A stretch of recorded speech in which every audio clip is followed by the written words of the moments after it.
بسم اللہ الرحمن الرحیم، السلام علیکم۔ کیپٹل ٹاک میں خوش آمدید۔ پاکستان تحریک انصاف کے سربراہ عمران خان صاحب نے مسلم لیگ نون کے رہنما خواجہ آصف صاحب کو 10 ارب روپے کا قانونی نوٹس دے دیا ہے۔ 10 ارب روپے بہت بڑی رقم ہے، لیکن اس سے بھی زیادہ اہم بات یہ ہے کہ عمران خان صاحب نے گلگت بلتستان کا دورہ کیا ہے، اور گلگت بلتستان کے دورے میں انہوں نے وہاں جو فرقہ وارانہ کشیدگی ہے اس کے اسباب جاننے کی کوشش کی ہے اور اس کا کوئی فارمولہ تلاش کرنے کی کوشش کی ہے، اور اب گلگت بلتستان کے دورے کے بعد وہ وزیرستان مارچ کا جو ارادہ ہے اس پہ بھی قائم ہے، اور وہ کہتے ہیں کہ میں وزیرستان بھی ضرور جاؤں گا، اور ساتھ انہوں نے پاکستان کے جو معاشی مسائل ہیں ان کے حل کے لیے ایک پالیسی بھی دے دی ہے۔ تو ہم نے آج سوچا کہ آج عمران خان صاحب سے بات کرتے ہیں، اور خان صاحب بہت شکریہ آپ نے وقت دیا ہمیں۔ سب سے پہلے میں آپ سے یہ جاننا چاہتا ہوں کہ آپ گلگت بلتستان گئے، وہاں پہ آپ نے کیا دیکھا، اور آپ کو کل میں نے آپ سے فون پہ تھوڑی سی بات کی تھی تو آپ کہہ رہے تھے کہ آپ کو اس میں کوئی انٹرنیشنل کانسپیریسی نظر آ رہی ہے، غیر ملکی ہاتھ نظر آ رہا ہے۔ کیوں نظر آ رہا ہے آپ کو؟ حامد، سب سے پہلے تو میں یہ کہنا چاہتا ہوں کہ یہ پاکستان کی تاریخ کا سب سے ایک مشکل اللہ نے ہمیں امتحان میں ڈالا ہوا ہے، کیونکہ اس میں چیلنج ایک جگہ نہیں ہے، کئی چیلنجز ہیں۔ ایک چیلنج یہ ہے جو شیعہ سنی کو لڑایا جا رہا ہے، یا شیعہ کے اوپر جو تشدد ہو رہا ہے، اور جو ان کو اس کا ایک وہ شیعہ سمجھتے ہیں کہ جینوسائیڈ ہے، کہ شیعوں کا قتل ہو رہا ہے۔ یہ ایسے نہیں ہو رہا، یعنی یہ جتنے پلان طریقے سے ہو رہا ہے، مجھے پہلے شک تو تھا ہی۔ میں جب یہ ادھر گیا ہوں، اور میں جب اسکردو گیا اور پھر میں استور گیا، اور میں نے جو لوگوں سے پوچھا، تو اب میرے میں کوئی شک نہیں ہے کہ یہ ایک بڑی پلان کانسپریسی ہے، اور اس کا یہ تسلسل ہے۔ عراق کے اندر سے شروع ہوا، شیعہ سنی کو لڑایا گیا، آپس میں وہ لڑنا شروع ہو گئے۔ اس کے بعد اب اپنے شام میں شروع ہو گیا ہے شیعہ سنی، بحرین میں شیعہ سنی، یمن میں شیعہ سنی، لبنان میں شیعہ سنی کا، اب یہ اسی کا تسلسل ہے۔ لیکن یہاں افسوسناک چیز یہ ہے کہ یہاں ہماری گورنمنٹ، یعنی آپ نے دیکھا ہوگا کہ جس طرح ہزارہ کا قتل ہو رہا تھا وہاں کوئٹہ کے اندر، میں ادھر بھی امام بارگاہ میں گیا، اور میں جب ہزارہ کمیونٹی سے ملا، وہ بالکل وہی حالات تھے جو میں یہاں دیکھے۔ گلگت بلتستان میں بھی وہی، اسکردو میں اور استور میں خوف ہے، حیران ہے کہ یہ ہو کیا رہا ہے کہ اب بس سے لوگوں کو نکال کے شناختی کارڈ دے کے اور سر پہ گولی مار رہے ہیں، اور وہ جو مارنے والے ہیں ان کے پاس وائرلیس ہیڈ کہاں سے آتے ہیں؟ اور 40 لوگوں نے، ہمیں تو یہاں پتہ ہی نہیں تھا کیا، 40 لوگوں نے سراؤنڈ کیا ان کو، پورا ملٹری آپریشن، وائرلیس سیٹ، اور پھر انہوں نے جا کے جو نیچے چن کے، اور بیچ میں وہ بھی مار گئے جنہوں نے کہا کہ یہ برا کر رہے ہیں، کوئی سنی تھے، انہوں نے کہا یہ غلط، ان دونوں کو بھی مار دیا۔ تو یہ جو پلانڈ آپریشن ہے، 40 لوگ اور پھر کوئی پکڑا بھی نہ جائے، اور وہی آپ دیکھ رہے ہیں بار بار ہزارہ کو، شیعہ کو مارا جا رہا ہے، وہ کوئی پکڑا ہے۔ تو ظاہر ہے کہ یہ انٹرنیشنل کوئی چاہتا ہے، لیکن یہاں نااہلی ہے بالکل، ایک آدمی کو نہیں پکڑ سکے، کچھ کر نہیں سکے، بے بس ہیں، اور جو شیعہ کمیونٹی ہے پاکستان میں، وہ ان کے اوپر خوف طاری ہوا ہے، اور ان کو غصہ ہے بہت بڑا غصہ ہے۔ تو اب اس کا آپ کے خیال میں کیا سلوشن کیا ہے کہ جو اہل تشیع ہیں وہ اگر اقلیت میں ہیں اور اہل سنت اکثریت میں ہیں، تو اہل تشیع کا تحفظ کی ذمہ داری تو اکثریت پہ ہے نا، تو آپ کے پاس کوئی تجویز ہے کس طرح ان کو تحفظ دیا جائے؟ میں اہل سنت کے بھی وہاں امام سے ملنے گیا، دونوں استور میں بھی گیا، اسکردو میں بھی گیا۔ آپ یقین کریں کہ ان میں کوئی وہ اتنے افسردہ ہیں، اتنے تکلیف میں تھے جتنے شیعہ امام تھے، وہ بھی سمجھتے تھے بڑا ظلم ہے۔ یہ آپ کو پتہ ہونا چاہیے کہ یہ گلگت بلتستان، اور بلتستان خاص طور پہ ایسا علاقہ ہے کہ اتنا پرامن لوگ ہیں یہ۔ میں خپلو ایک جگہ گیا تو وہاں 1 لاکھ کی آبادی ہے، نہ کوئی دروازے میں تالا لگاتا ہے، نہ وہاں کوئی تاریخ میں کوئی چوری ہوئی ہے، ڈکیتی ہوئی ہے، نہ کوئی قتل ہوا ہے، یعنی پرامن لوگ ہیں۔ تو وہ ایک شوق میں ہے کہ یہ ہو کیا گیا ہے، اور آپس میں ان کے اماموں میں بلکہ بالکل وہ ایک دوسرے سے ٹوٹل تعاون ہے، یعنی وہاں ان کے اندر نہیں ہے، وہ بھی سمجھتے ہیں کہ باہر سے آئی ہے، لیکن ان کو غصہ یہ ہے کہ جو ہو رہا ہے وہاں، پہلے 5 مہینے سے یہ تیسرا دفعہ قتل ہوا ہے ان کا بری طرح، کوئی اس کے اوپر رد عمل ہی نظر آیا گورنمنٹ کی طرف سے۔ کاراکورم ہائی وے بلاک ہوا ہے، وہ لوگ پھنسے ہوئے ہیں، کاراکورم جا نہیں سکتے اب ہائی وے کے اوپر اس کی وجہ سے۔ کچھ گورنمنٹ کی طرف سے کچھ نہیں ہو رہا تو سارے فوج کی طرف دیکھ رہے ہیں کہ جب فوج مدد کرے گی. تو آپ یہ سوچ لیں کہ یہ گورنمنٹ کا فیلئر, کوئٹہ کے اندر فوج, کراچی میں رینجرز, سارا قبائلی علاقے میں فوج, اور اب یہاں بھی وہ کہہ رہے ہیں جی فوج ہی اب راستہ کھولے گی. تو گورنمنٹ کا کیا کام ہے؟ اچھا, آپ جو باتیں کر رہے ہیں, آپ کہہ رہے ہیں جی فرقہ وارانہ کشیدگی ہے اور مارنے والے جو ہیں ظالم لوگ ہیں, لیکن آپ بھی تو کہہ رہے ہیں میں وزیرستان امن مارچ کروں گا. تو پہلے تو یہ بتائیں کہ آپ واقعی جائیں گے وزیرستان؟ اس کے اوپر صرف میں آخری یہ چیز کہہ دوں کہ یہ جو ہو رہا ہے اس میں یہ سارے پاکستانیوں کو ہمیں اکٹھا ہونا چاہیے, اور یہ اپنی جو ہماری کمیونٹیز ہیں, ایک میری تو کوشش یہ ہے ہم کسی طرح لوگوں کو اکٹھا کریں. ہر جگہ ہم کراچی گئے کہ ایک سب کو اکٹھا کریں, وہاں بھی تو قتل عام یہی ہو رہی ہے نا کہ 3 کمیونٹیز وہاں اکٹھا کرنے کی کوشش کی. آپ کے سامنے کوئٹہ گئے, جیسے کسی کی ضرورت نہیں ہے جانے کی, کوئٹہ اوپن جلسہ کیا, وہاں بھی امن کے لیے. یہ جو ہوا ہے اب گلگت بلتستان میں صرف پاکستانی ہوتے کہتا ہوں کہ جو اس کمیونٹی کے حالات ہیں اور جس طرح کا کوئی ریاکشن ہی نہیں آ رہا. وہ بیچارہ جو شیعہ, میں شیعہ ہوں, میں نے کیا ظلم کیا کہ مجھے کہیں بھی میں جاؤں تو میں ایک ٹارگٹ بن سکتا ہوں, میرا شناختی کارڈ, یعنی اس طرح کا عالم آ گیا. یہ مکمل گورنمنٹ فیلئر ہے. اور آپ کہتے ہیں نا کہ اس کا کیا ہونا چاہیے, پہلی چیز تو یہ ہونی چاہیے کہ گورنمنٹ یہ جائے, نئے الیکشن ہو, وہ گورنمنٹ آئے جو اپنے لوگوں کا حفاظت کر سکتی ہے. اب آپ نے بات کی اس کی وزیرستان کی. دیکھیں حامد, میں آپ کے پروگرام میں آپ کی ریکارڈنگز بھی ہیں, پہلے 8 سال سے کہہ رہے تھے ہم یہ کہ نہ یہ کریں, ملٹری آپریشنز نہ کریں, اس کی وجہ سے دہشت گردی بڑھے گی. آج آپ دیکھ لیں کہ 40,000 لوگ سے زیادہ اور ہر روز مار رہے ہیں. کبھی ہمارے فوجیوں کی وہ بیچاروں کی گردنیں کٹی ہیں, کبھی آپ دیکھیں تو کہیں وہاں فوجی بم بلاسٹ میں مار گیا, کہیں دیکھیں تو شہری مار گئے ہیں. اب پشاور کے اندر بلاسٹ ہو, آپ صبح اخبار اٹھا کے دیکھیں. ہم نے 8 سال اس ملٹری کسی امریکہ کی جنگ لڑ کے آج کیا کیا پاکستان سے؟ لوگ 40,000 سے زیادہ مروا بیٹھے ہیں, $70 ارب کا نقصان آپ کہہ رہے ہیں امریکہ کی جنگ. 14 اگست کو army chief general Ashfaq Pervez Kayani نے کہا یہ ہماری جنگ ہے. ہماری جنگ تب ہوگی جب ہم امریکہ سے پیسے نہیں لیں گے. اچھا, جب آپ ان سے اگر پیسے لیں گے, آپ جو مرضی کہہ دیں ہماری جنگ نہیں ہے, وہ کہیں گے آپ امریکہ سے پیسے لے کے جنگ لڑیں گے, اور امریکہ آپ کو کیوں پیسے دے رہا ہے؟ اگر آپ کی جنگ ہے تو امریکہ کیوں آپ کو پیسے دے رہا ہے؟ اس لیے یہ نہیں کہ میں اور آپ کیا سمجھتے ہیں, جو لڑ رہے ہیں وہ کیا سمجھتے ہیں, اور جنہوں نے لڑتے جانا ہے وہ کیا سمجھتے ہیں. جب تک وہ یہ سمجھیں گے کہ ہم امریکہ سے پیسے لے کے ان کو مار رہے ہیں, وہ جہاد کرتے رہیں گے. جب تک جہاد ہے لوگوں نے خود کش حملے کرتے رہنے کہ جنت میں جانا ہے, جب تک وہ ہے یہ جنگ جیتی نہیں جانی. اس لیے میں اس کا فال آؤٹ صرف میں بتانا چاہتا ہوں کہ پیسے بھی ملک کے تباہ ہو گئے, 8 سے زیادہ ہمارا خرچہ ہے, ساری ٹورزم ختم ہو گئی. آپ علاقوں میں تو دیکھیں سوات جا کے, اور انتہا پسندی, جو آج انتہا پسندی ہے, میرے خیال میں کبھی پاکستان کی تاریخ میں کوئی سوچ بھی نہیں سکتا تھا کہ یہ ہوگا جو آج ہو رہا ہے. تو ہم نے کیا پایا؟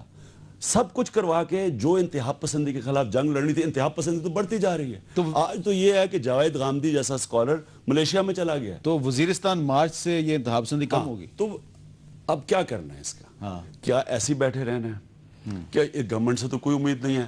50 پارٹیز نے پچھلے سال آل پارٹیز کانفرنس میں کہا کہ گیو پیس اے چانس, یعنی سیاسی حل ڈھونڈو, اس کا کوئی ملٹری سلوشن نہیں. 50 تو کیا کوئی ڈھونڈ رہا ہے پولیٹیکل سلوشن؟ اگر تو اس کی کوشش ہماری یہ ہے کہ پہلے تو انٹرنیشنل میڈیا کو اور باہر سے لوگوں کو بلایا جائے اور بتایا جائے کہ ہو کیا رہا ہے اس ملک میں, کیونکہ باہر وہ جو مرتا ہے جی وہ دہشت گرد مار گیا, کسی کو نہیں سمجھ کے ہو کیا رہا ہے یہاں. ڈرونز کا خاص طور پہ باہر اس وقت, شکر ہے جمی کارٹر نے بھی اس کے خلاف بیان دیا ہے, اوباما کے خلاف ڈرونز پہ, وہاں ایک پوری موومنٹ بن گئی ہے. ان لوگوں کو ہم ساتھ ملائیں. وہ میں نے ان ساروں سے کانٹیکٹ کیا ہے, جس میں ریپریو ایک ہیومن رائٹس آرگنائزیشن جو گوانٹانامو سے لوگوں کو نکالتی ہے, تو وہ ان کے کلائیو اسٹیٹس سمتھس وہ وہاں سے لوگوں کو لے کے آ رہے ہیں, میڈیا کو, جس میں صحافی آ رہے ہیں, طارق علی آ رہے ہیں ہمارے یہاں جو بسے ہوئے انگلینڈ میں, ٹونی بلیئر کی جو بیوی کی بہن ہے وہ آ رہی ہے, سالی جو ہے وہ مسلمان, وہ آ رہی ہے. بات گوانٹانامو بے کا پروسیکیوٹر جنرل وہ آنے کے لیے تیار ہے, اسے کلائیو اسٹیٹس میں بات کر رہا ہے, اور ساری میڈیا چینلز آ رہی ہیں.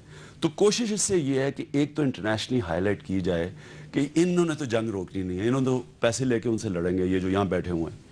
تو ادھر سے جنگ اگر رکے گی تو ادھر سے رکے گی.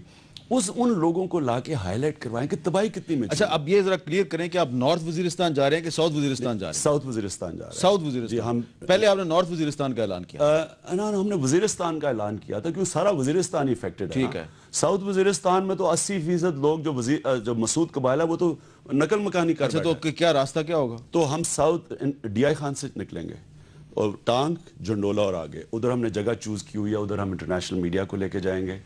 جو ڈرون کے متاثرین ہیں ان کو نارتھ وزیرستان اور ساؤتھ وزیرستان دونوں جگہ متاثرین. خان صاحب آپ کے ساتھ اگر مغربی میڈیا بھی ہوگا تو کیا طالبان ان پہ اٹیک نہیں کریں گے؟ دیکھیں میرے خیال میں کسی کو اس کو اٹیک نہیں کرنا چاہیے کیونکہ امن ہے. سب امن چاہ رہے ہیں. کیا جتنے بھی لوگ ہیں سارے امن چاہتے ہیں. سب تنگ ہیں لڑائی سے. سب سے زیادہ جو چاہتے ہیں امن وہ ہیں قبائلی لوگ جو کہ جن کی نقل مکانی ہوئی ہے, جو بیچارے کیمپوں میں رہ رہے ہیں, جن کے بچے پڑھ نہیں سکے 7-8 سال سے. تو ہم مسعود قبیلے کے لوگ کو ساتھ لے کے جا رہے ہیں. ہم وہاں انشاءاللہ ایک بڑا امن کا ایک جلسہ کریں گے. انٹرنیشنل میڈیا کو ملائیں گے متاثرین سے, جو ڈرون سے جو بچے ہیں جو مرے ہیں ان کی تصویریں ہیں, ان کے ماں باپ لے کے آ رہے ہیں, جو بے قصور لوگ مارے گئے ان کے رشتہ دار آ رہے ہیں, جو معذور ہوئے ہیں ڈرون اٹیک سے وہ آ رہے ہیں. انٹرنیشنل میڈیا کو بتانے کے لیے کہ یہ کر رہے ہیں ڈرون. ادھر تو نہیں کسی کو پتا کیا ہو رہا ہے. وہ تو کہتے ہیں جو مرتا ہے دہشت گرد. تو یہ وزیرستان امن مارچ دراصل ڈرون اٹیکس کے خلاف مارچ ہے. ڈرون اٹیکس بھی اور ملٹری آپریشن ختم کر کے سیاسی حل ڈھونڈے.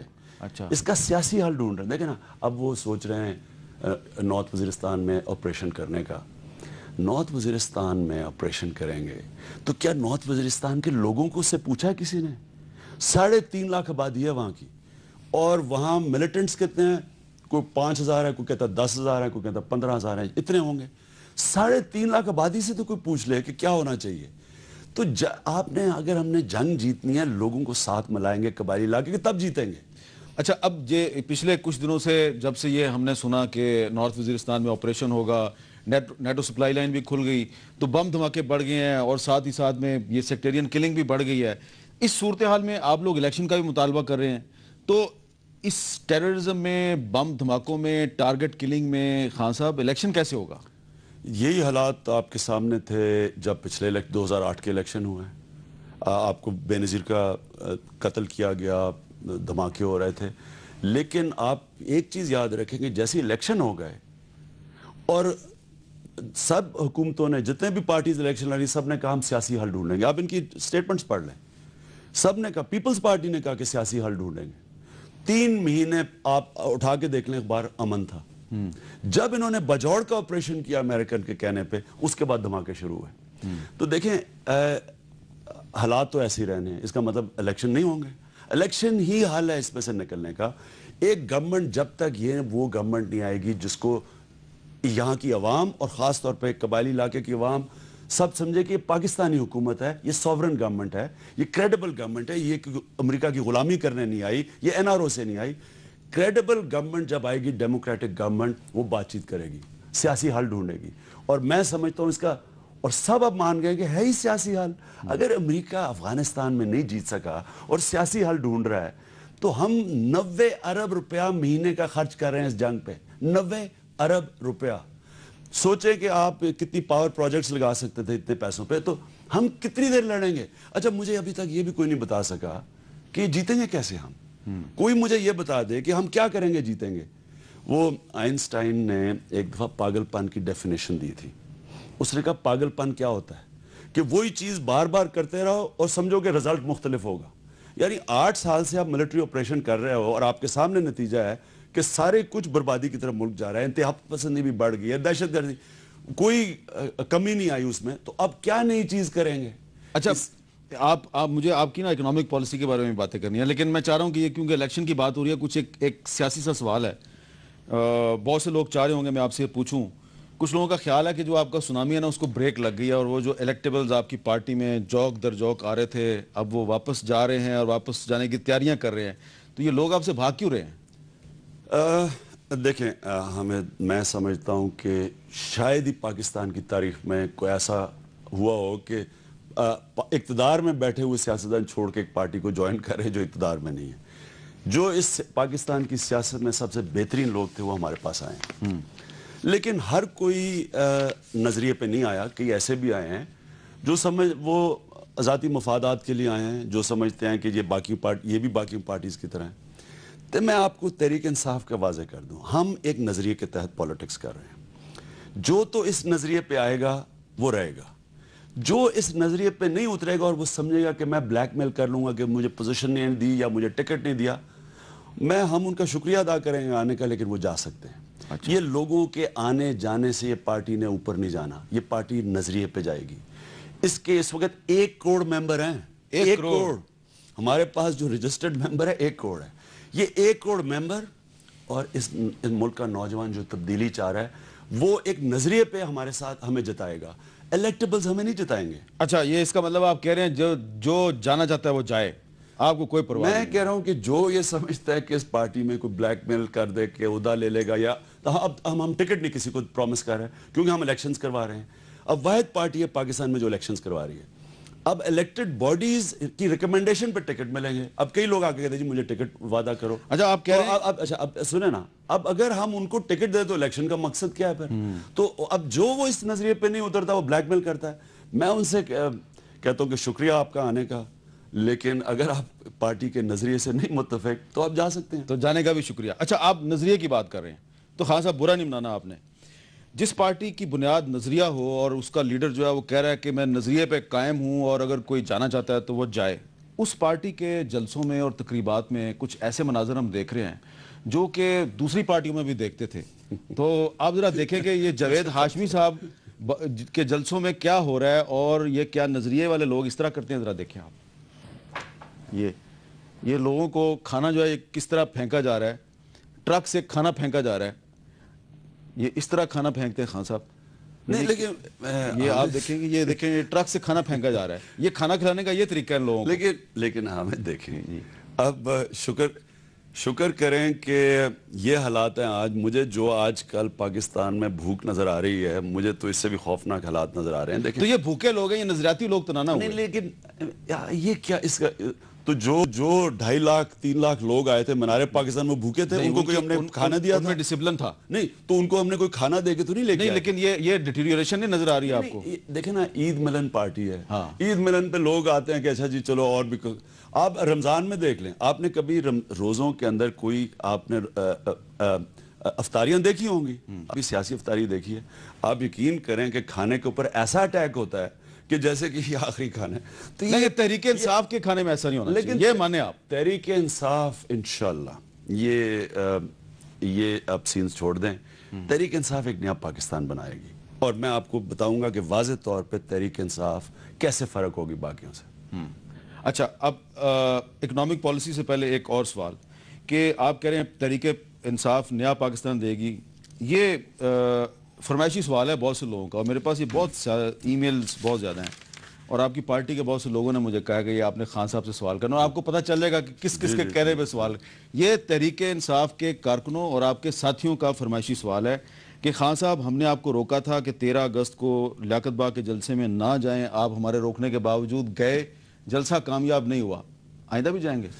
دیکھیے, پہلے تو میں واضح کر دوں کہ شیخ رشید کے ساتھ آپ کو پتہ آپ کے پروگرام میں میرے اختلافات تھے, لیکن شیخ رشید کی جو پچھلی 4 سال کی پرفارمنس ہے, جس طرح انہوں نے سٹیٹس کو اٹیک کیا ہے, بالکل میں سمجھتا ہوں کہ ان لوگوں کو جو ایک چینج چاہتے ہیں, میں نہیں جانتا ان کے دلوں کی بات کیا, لیکن میں اتنا جانتا ہوں کہ میں 4 سال ان کو ٹی وی پہ جو دیکھا ہے, وہ مسلسل انہوں نے دونوں پارٹیز کو کہا ہے کہ ان دونوں کے مفادات ایک ہیں, جو میں کہتا ہوں, اور انہوں نے آپس میں ملے ہوئے ہیں. ایک نورا کشتی ہو رہی ہے کیونکہ 3.5 سال تو خیر ویسی الائنس کی ہوئی تھی انہوں نے, وہ تو ہمارے پریشر پہ نکلیں, تو وہ مسلسل ان کا ایک اٹیک رہا ہے. اس کی وجہ سے ہماری پارٹی کا اندر یہ ہے کہ ہم کوآپریٹ کریں گے سب ان لوگوں کو جو کہ ایک چینج چاہتے ہیں اور سٹیٹس کو کے خلاف ہیں. انہوں نے مجھے دعوت دی اس کے اوپر اپنے جلسے پہ, شیخ رشید کا جلسہ تھا, انہوں نے مجھے چیف گیسٹ بلایا, میں چلا گیا. میں لوگ کوئی کہیں اچھا ہے برا ہے, یہ جانا تھا نہیں جانا تھا, میں سمجھتا ہوں کہ ہمیں کوآپریٹ کرنا ہے. شیخ رشید کی جو ٹی وی پہ پرفارمنس ہے اینٹی سٹیٹس کو, بالکل مجھے جانا چاہیے تھا, مجھے کوئی اس میں ریگریٹ نہیں ہے. ٹھیک ہے. اچھا, اب آپ کی جو اکنامک پالیسی ہے اس پہ کچھ سوالات کرنے ہیں, لیکن سوالات سے پہلے ایک چھوٹا سا وقفہ, اور وقفے کے بعد جو خان صاحب کی اکنامک پالیسی ہے اس پہ ان سے بات کرتے ہیں.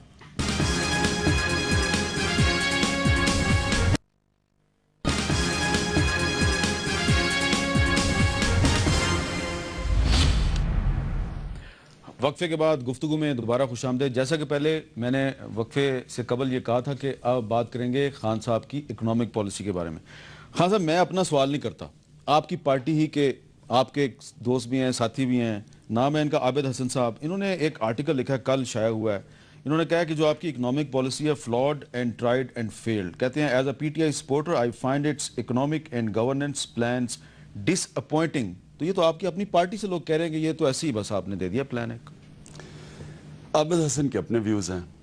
میں سمجھتا ہوں کہ یہ جو پلان انہوں نے دیا ہے یہ پاکستان میں انقلاب ہے. مجھے اگر وہ پوائنٹ بائی پوائنٹ آ جائے نا کہ کس چیز کو ان کو ڈس اپوائنٹ کر رہا ہے, میں حامد آپ کو انہوں نے کہا یہ کلیشیز ہیں, وشز ہیں, quite similar to the plans of PPP and PMLN and the regime of General Retired Pervez Musharraf. کوئی نئی چیز نہیں ہے اس میں.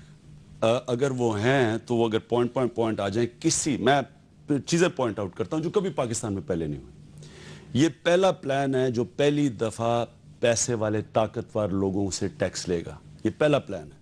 آج تک سارے غریبوں سے ٹیکس لیا جاتا ہے اور اوپر والے ٹیکس نہیں دیتے, اور وہ آپ کے سامنے tax GDP ratio نیچے آتی جا رہی ہے. 9% مشکل سے یہ ٹیکس اکٹھا کرتے ہیں کیونکہ پیسے والے لوگ ٹیکس ہی نہیں دیتے. یہ پہلی پارٹی ہے جو اس نے فیصلہ کیا ساری انکمز ٹیکس ہوں گی, پیسے والے لوگوں سے ٹیکس لے کے ٹرانسفر کریں گے غریب لوگوں پہ, اور پیسہ جمع کر کے ساری کانسنٹریشن انسانوں پہ ہوگی. ہیومن ڈیولپمنٹ, لوگوں کی تعلیم پہ اور صحت پہ. تعلیم پہ جو ہمارا ہے 5 سال میں 5 گنا زیادہ ہم انکریز کریں گے جو خرچہ ہے تعلیم پہ, 6 گنا زیادہ ہیلتھ پہ, اور ہم نے پوری سٹیٹسٹکس دی ہیں کہ ہم کیسے پیسہ کدھر سے اکٹھا کریں گے, کدھر لے کے جائیں گے. لیکن میں جو کبھی آپ کہتے ہیں نا لوگوں نے کیا ہے, کبھی اس ملک میں ہیومن ڈیولپمنٹ کے اوپر آپ دیکھ لیں, جو بھی کہتے ہیں نا کہ پہلی گورنمنٹ آپ دیکھ لیں کم سے کم پیسہ خرچ کرتے جا رہے ہیں. بر صغیر میں سب سے کم پیسہ انسانوں پہ پاکستان خرچ کرتا ہے, تعلیم پہ اور صحت پہ سب سے کم. دوسری چیز, کس گورنمنٹ نے یا پیسے والے لوگوں آپ تعلیم اور صحت پہ پیسہ بڑھائیں گے؟ 5 گنا زیادہ تعلیم پہ اور 6 گنا زیادہ صحت پہ 5 سالوں میں. اور ڈیفنس پہ سارے خرچے کم کریں گے. ڈیفنس کو بھی کم کریں گے. دیکھیں ڈیفنس کی ایفیکٹونس رکھیں گے, لیکن سارے ملک نے, میں آپ کو ایک بات, جدھر پاکستان آج کھڑا ہے, اگر آپ نے اپنے خرچے نہ کم کیے اور آمدنی نہ بڑھائی, آپ کے اوپر اس وقت ہمارے پہ 4 سالوں میں ہر پاکستانی پہ 35,000 روپیہ 4 سال پہلے قرضہ تھا, آج 70,000 روپیہ ہے, اور اگر اسی طرح گیا تو یہ 1.5 لاکھ پہ پہنچ جائے گا ہر پاکستانی کے اوپر. یعنی پاکستان بینکرپٹ ہے, انوائبل ہے.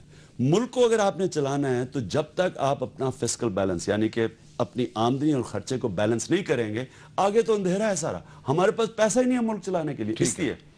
اس لیے تو جو کام میں آپ کو ابھی بتانے لگا ہوں یہ کبھی پاکستان میں پہلے نہیں ہوئے. کبھی پاکستان میں پہلے پیسے والے لوگوں طاقتور سے ٹیکس لینے کی کوشش نہیں کی. سارا ٹیکس عوام پہ لگتا ہے. مثلا یہ جو انہوں نے پٹرول بڑھایا ہے اور یہ ڈیزل بڑھایا ہے, اس پہ 30% ٹیکس ہے. 30% ٹیکس دے رہی ہے عوام. اچھا ایک بڑی پازیٹیو چیز ہے اس میں, میں چاہتا ہوں یہ ذرا آپ اپنا, میں پہلے وہ بتا دوں کہ جو کبھی انہوں نے کہا نا کہ پہلے ہوا ہے, ٹھیک ہے, کبھی پاکستان میں طاقتور سے ٹیکس نہیں لیا. کبھی پاکستان میں کسی نے خرچے کم, جو شانہ رہن سہن ہے, prime minister house, governor houses, یہ ڈسکریشنری فنڈز, یہ جہاز اور پرائیویٹ ٹریول, یہ کبھی کسی نے جو بھی آیا ہے, اچھا ایک اور بھی کسی نے نہیں کیا, وہ کرے. ایک اور بھی چیز نہیں ہوئی, میں بھی بتا دیتا ہوں نا, میں نے بھی پڑھی آپ کی اکنامک پالیسی. آپ نے کہا کہ جو آپ کی کیبنٹ ہوگی اس میں صرف 17 لوگ ہوں گے. صرف 17 لوگ ہوں گے, 17 منسٹریز, ٹوٹل منسٹریز 17 کر دیں گے. پکی بات ہے یہ ہم نے, اور اب بتایا کون کون سی منسٹریز رکھیں گے. یعنی یہ بھی نہیں, یہ ایسے اوپر سے نہیں ہے, منسٹریز کو کنسولیڈیٹ کیا ہے. اور جو اور کبھی پہلے کبھی نہیں, جو کبھی پاکستان میں نہیں ہوا, جو پاور میں آتا ہے وہ ساری پاور سنبھال کے بیٹھ جاتا ہے. یہ پہلی دفعہ پارٹی آ رہی ہے جو پاور ڈسٹریبیوٹ کرے گی, نیچے بلدیات تک پہنچائے گی پاور, فنڈز بلدیات تک. آپ دیکھیں نا 18th امینڈمنٹ کے بعد سارے چیف منسٹرز نے, سارا سینٹر سے گیا, انہوں نے فنڈ رکھ لیا, بلدیات کو بنایا ہی نہیں انہوں نے. اب اناؤنس کر رہے ہیں بلدیاتی الیکشن, یعنی نیچے فنڈز انہوں نے سارا فنڈ سنبھال کے بیٹھ. یہ پہلی پارٹی ہے جو پہلے تو ڈیولوشن کرے گی نیچے تک, گاؤں تک. ہماری ڈیولپمنٹ کا پلان ہے, ڈائریکٹ فنڈنگ کریں گے. پہلی پارٹی ہے جو اپنے یہ جو گورنمنٹ کارپوریشنز ہیں, یہ بڑے بڑے کارپوریشنز ہیں, ان کو ڈی پولیٹیسائز کر دیں گے. یعنی ریلوے منسٹر کے نیچے نہیں ہوگا, ریلوے پروفیشنل بورڈ کے نیچے ہوگا, پی آئی پروفیشن, ساری ڈی پولیٹیسائز کر دیں گے بڑے بڑے ادارے جدھر سے مال بناتے ہیں. اور سب سے بڑی بات کہ کوئی پولیٹیشن نہ سول سروس میں مداخلت کر سکے گا، نہ پولیس میں اپنے تھانے دار رکھوا سکے گا، نہ ایم این ایس کو ڈیولپمنٹ فنڈ ملیں گے، نہ چیف ایم این ایس کے ڈیولپمنٹ فنڈ بند. سر ایم این اے کا کیا کام ہے ڈیولپمنٹ فنڈ؟ وہ تو بلدیات کے ڈیولپمنٹ. سمجھ آئیے اس لیے آپ کے لوگ بھاگ رہے ہیں. میں یہ کہہ رہا ہوں، آپ ابھی اور بھی جائیں گے، لیکن میں آپ کو یہ کلیئر کر دوں کہ اگر آپ نے پاکستان کو بچانا ہے اور نیا پاکستان بنانا ہے، آپ کو یہ قدم لینے پڑیں گے جو کہ کبھی پیسے اچھا، ڈاکٹر فاروق سلیم صاحب دی نیوز کے کالمسٹ ہیں، اکنامک ایکسپرٹ ہیں. ڈاکٹر فاروق سلیم صاحب عمران خان صاحب سے سوال کرنا چاہتے ہیں. جی ڈاکٹر صاحب. پہلا سوال آپ سے جو ہے وہ کرپشن کے حوالے سے ہے، اور سوال یوں ہے کہ آج سے 53 سال پہلے فیلڈ مارشل ایوب خان صاحب نے جب مارشل لاء لگایا تھا تو ان کا پہلا وعدہ یہ تھا کہ وہ کرپشن ختم کریں گے. پھر جنرل محمد ضیاء الحق نے جب مارشل لاء لگایا تھا تو ان کا بھی پہلا وعدہ یہ تھا کہ وہ کرپشن کا خاتمہ کریں گے. پھر جنرل پرویز مشرف نے مارشل لاء لگایا اور انہوں نے بھی پہلا وعدہ کرپشن ختم کرنے کا کیا. 11 سال ایوب خان صاحب اپنا وعدہ پورا کرنے میں ناکام رہے، ضیاء الحق صاحب 10 سال رہے، مشرف صاحب 9 سال رہے. میرا سوال یہ ہے کہ آپ نے جو 90 دن کا وعدہ کر رکھا ہے، کیا آپ اس میں کسی قسم کی ترمیم سوچ رہے ہیں؟ ان کے کہنے کا مطلب یہ ہے کہ اب آپ اپنا جو اعلان ہے وہ واپس لے لیں تو بہتر ہے. فاروق سلیم صاحب بات ٹھیک کہہ رہے ہیں. انہوں نے جو ڈکٹیٹرز کے نام لیے، یاد رکھیں انہوں نے ایک سینٹرلائز سسٹم تھا. جتنی آپ پاور سینٹرلائز کریں گے اتنی زیادہ کرپشن ہوگی. میں چھوٹی سی مثال دیتا ہوں. اگر آپ ایک 50 یونین کاؤنسل ہے ایک ڈسٹرکٹ میں، آپ ڈسٹرکٹ ناظم کو 100 روپیہ دے دیں، وہ 100 روپے میں سے 50 روپے بھی نکال سکتے اور نکلے ہیں. آپ وہی 100 روپیہ آپ 50 یونین کاؤنسل کے اندر 2 روپیہ دے دیں، وہ 2 روپے میں سے کتنی کرپشن کر لے گا؟ تو جتنی آپ سینٹرلائز سسٹم لے کے آتے ہیں اس میں کرپشن بڑھتی ہے. ایک دوسرا سب سے امپورٹنٹ چیز یہ ہے کہ جب تک آپ کی جو نیب ہے، جو اکاؤنٹیبلٹی، جب تک وہ گورنمنٹ کے نیچے رہے گی، وہ گورنمنٹ کو ساری کرپشن تو گورنمنٹ کر رہی ہے. آپ کے سامنے ابھی سارے جو کیسز ہوئے ہیں، سارے پولیٹیشین، ایفرڈین لے لیں، NISCL لے لیں، یہ بڑے بڑے اداروں میں جو ساری PIA میں، یہ سٹیل مل میں جو کرپشن، ساری گورنمنٹ اوپر بیٹھی ہوئی ہے. ہر چیز کے پیچھے اوپر گورنمنٹ ملتی ہے. جو بڑا سکینڈل ہوتا ہے تو گورنمنٹ کی کرپشن کون پڑے گا اگر گورنمنٹ کے نیچے نیب بیٹھی ہوئی ہے؟ گورنمنٹ ہی نیب کا.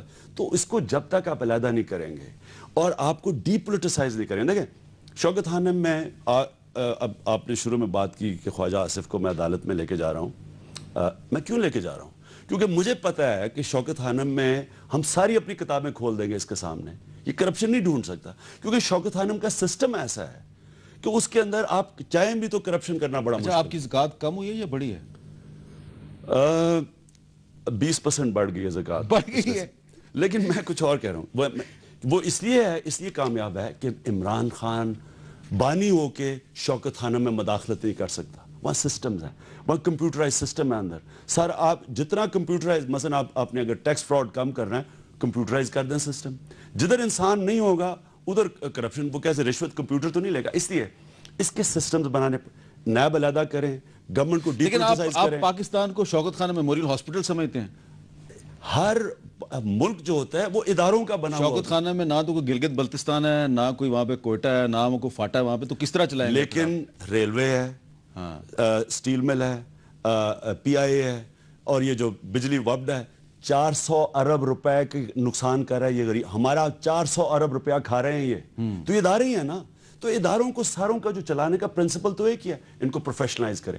شوکت خانم اس لیے چل رہا ہے کہ عمران خان وہاں کسی نہ سفارش کر سکتا ہے، نہ وہ کسی کو رکھوا سکتا ہے وہاں، کیونکہ وہ پروفیشنلی رن ہے. تو آپ نے اگر ملک کو ٹھیک کرنا ہے تو آپ کو یہ کرنا پڑے. تو آپ 90 دن کے اعلان پہ قائم ہیں؟ 90 دن دور کی بات ہے. بڑی کرپشن 9 دن میں ختم ہو جائے گی. جس دن آپ کی کیبنٹ 17 لوگوں کی، ایماندار لوگوں کی آئی. اور آپ نے ایک چیز اور میں مینشن کر دوں، پہلی دفعہ کسی پارٹی نے کی ساری لیڈرشپ نے اپنے اثاثے ڈکلیئر کیے ہیں اور وہ ویب سائٹ پر ڈال دیا ہم نے. کبھی اچھا آپ نے اس میں ایک اعلان کیا ہے کہ آپ نے بتایا کہ جی آپ نے یہ اسلام آباد کے رمنا سیکٹر میں G5 میں کلارا اپارٹمنٹس میں آپ کا ایک اپارٹمنٹ ہے، اس کی آپ نے پرائس لکھی ہے 11,25,000. یہ تو بہت کم ہے. تو اتنا مہنگا علاقہ ہے. میں آپ کو چیلنج کرتا ہوں کہ آج سے 23 سال پہلے جب میں نے خریدی تھی سب سے پوچھ لے کہ اپارٹمنٹ کتنے کی خریدی. 23 سال پہلے کی پرائس لکھی آپ 1989 میں جب میں نے کلارا میں اپارٹمنٹ خریدی تھی, جتنوں نے خریدی تھی ان سے پوچھ لے کیا قیمت ہے. یہی تھی. تو اب تو زیادہ نا وہ, میں اگر زیادہ ہے تو میں تو وہ ہم نے سارے, ہمیں سب سے بڑی بات یہ ہے کہ واحد پارٹی ہے جس نے اپنے سارے اثاثے ڈکلیئر کر کے ویب سائٹ پر ڈال دیے. یہ اچھی بات ہے. لوگوں کو چیلنج کیا کہ پہلے اگر ہمارے سے آپ نے پوچھنا ہے اپنے اثاثے ڈکلیئر کریں, اور جب وہ اگر اثاثے ڈکلیئر کریں گے تب پھر ہم بیٹھ کے فیصلہ کریں گے کہ کس کے اثاثے کیسے کدھر سے آئے ہیں. اب دیکھیں نا, میں تو گورنمنٹ میں نہیں آیا, میں پھر بھی اثاثے کیوں ڈکلیئر کر رہا ہوں. شوکت خانم کا, کیونکہ میں پبلک کا پیسہ اکٹھا کرتا ہوں, میرے پہ ذمہ داری ہے کہ میں اپنے آپ کو احتساب کے سامنے پریزنٹ کروں. جو لوگ ٹیکس کے پیسے کو ہینڈل کرتے ہیں, جو گورنمنٹ میں آتے ہیں, وہ لوگوں کے ٹیکس کے پیسے کی امانت ہے. اگر اس ملک میں آپ نے ٹیکس اکٹھا کرنا ہے تو پہلے لوگوں کو شیورٹی دے کہ ان کے ٹیکس کے پیسہ آپ اپنے پہ نہیں خرچ کریں گے اور آپ کرپٹ پیسے میں نہیں کریں گے. اس لیے اثاثے ڈکلیئر کرنا بڑا ضروری تھا. وہ پہلی پارٹی ہے جس نے پہلے اپنے اثاثے ڈکلیئر کیے. چلیں جی, ڈاکٹر فاروق سلیم صاحب, آپ کہہ رہے تھے کہ عمران خان صاحب نے جو 90 دن کا اعلان کیا ہے کہ یہ 90 دن میں کرپشن ختم کر دیں گے, کیا اس میں ترمیم کرنے پہ تیار ہیں؟ انہوں نے ترمیم کی ہے, وہ کہتے ہیں میں 90 دن میں نہیں, میں صرف 9 دن میں کرپشن ختم کر سکتا ہوں. بڑی کرپشن جو دیکھیں نا, بڑی کرپشن تو ساری گورنمنٹ کانٹریکٹس میں. ٹھیک ہے, آپ کی کیبنٹ ایماندار ہو جائے, آپ ٹھیک لے آئیں اپنے اثاثے, آپ اوپر سے ٹھیک کر دیں تو پہلے دن آپ کو تو پہلے دن ہی فرق پڑ جانا تو میرا خیال ڈاکٹر صاحب, میرا خیال ہے مزید سوالات کی گنجائش نہیں ہے. ایک وقفہ, اور وقفے کے بعد ہماری عمران خان صاحب سے گفتگو جاری رہے گی.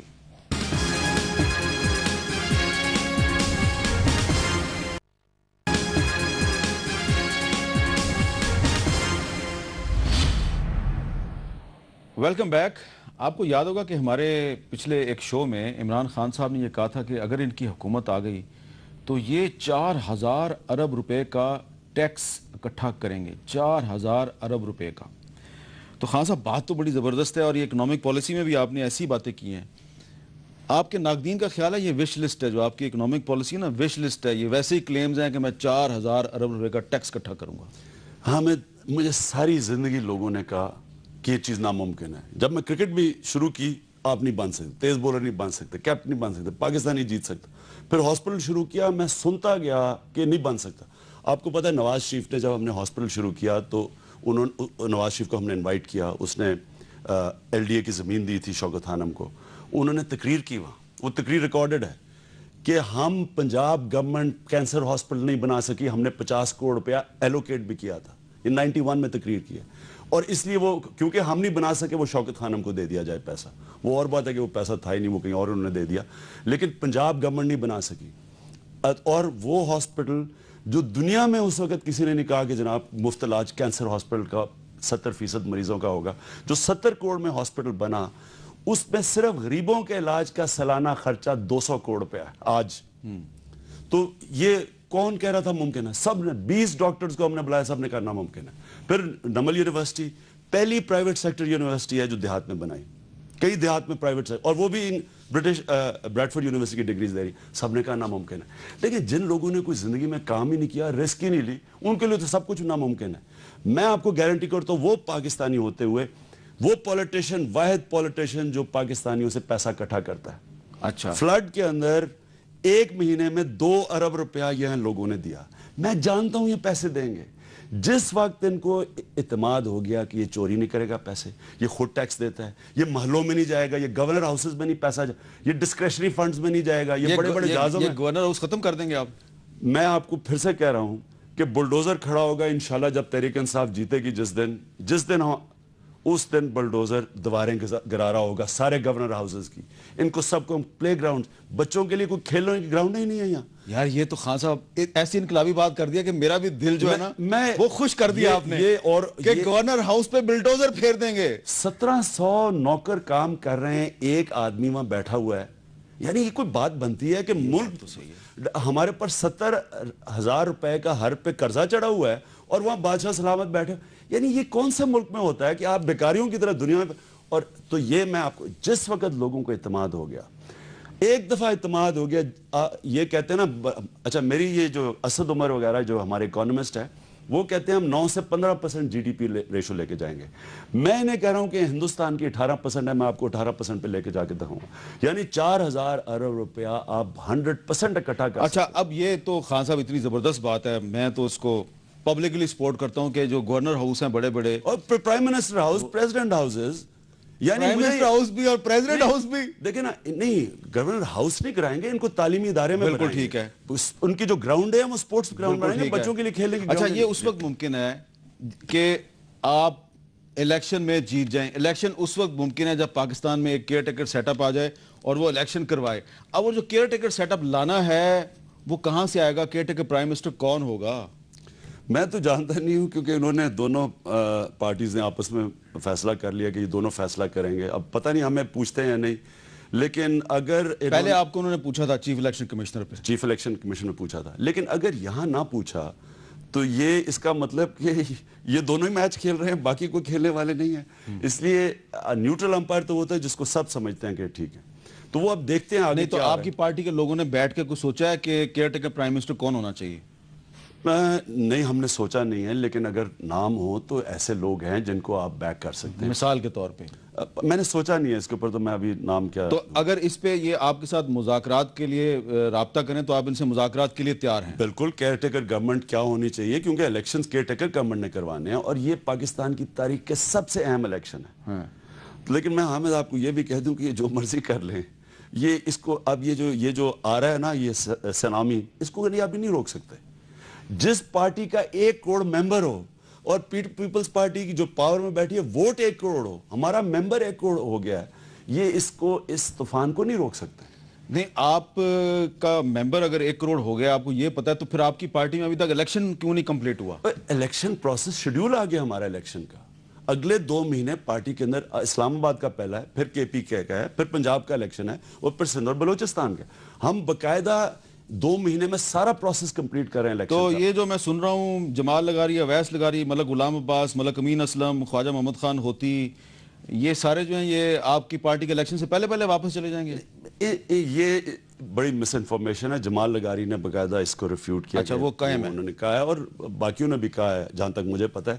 لیکن پھر میں کہوں گا کہ ہم سب کو ویلکم کرتے ہیں، لیکن یہ الیکٹیبلز کے اوپر پارٹی نہیں ہے جو جیتے گی، نظریے پہ جیتے گی. اور نظریہ ایک نئے پاکستان کا، وہ جب تک اس پہ ہم کھڑے ہیں، چاہے جو مرضی یہ کیئر ٹیکر بھی لے آئیں، چاہے جو الیکٹیبل آنا ہے جانا ہے جو مرضی کر لے، یہ پارٹی جیتے گی. اس کو کوئی نہیں روک سکتا انشاءاللہ. بہت بہت شکریہ. عمران خان صاحب نے کہا کہ جی ایک نیا پاکستان لے کے آئیں گے، اور آج تو انہوں نے بڑے واضح طور پہ یہ کہا ہے کہ یہ جو گورنر ہاؤسز ہیں، وزیر اعظم ہاؤس ہے اور جو پریزیڈنٹ ہاؤس ہے، اس کی بڑی بڑی عمارتوں میں یہ تعلیمی ادارے قائم کریں گے. ان کی جو بڑی بڑی گراؤنڈز ہیں ان کو پلے گراؤنڈز میں تبدیل کر دیں گے. باتیں تو بڑی اچھی ہیں، لیکن یہ صرف اسی صورت میں ممکن ہے کہ اگر پاکستان میں ایک فیئر اینڈ فری الیکشن ہو. اور یہ بات بالکل درست ہے کہ جو اگلا الیکشن ہے پاکستان کا، اس الیکشن کا تعلق پاکستان کی بقا کے ساتھ ہے، پاکستان کی سروائیول کے ساتھ ہے. اور یہ الیکشن اگر فیئر اینڈ فری ہوگا تو پاکستان آگے جائے گا. اگر یہ الیکشن فیئر اینڈ فری نہیں ہوا تو پاکستان شاید آگے نہ جا سکے. اس لیے ضروری ہے کہ آپ اور ہم سب مل کے، خواہ کسی بھی پارٹی سے ہمارا تعلق ہے، جو اگلا الیکشن ہے اس کو فیئر اینڈ فری رکھنے کے لیے ہم ایڈی چوٹی کا زور لگا دیے. مجھے دیں اجازت. اللہ حافظ.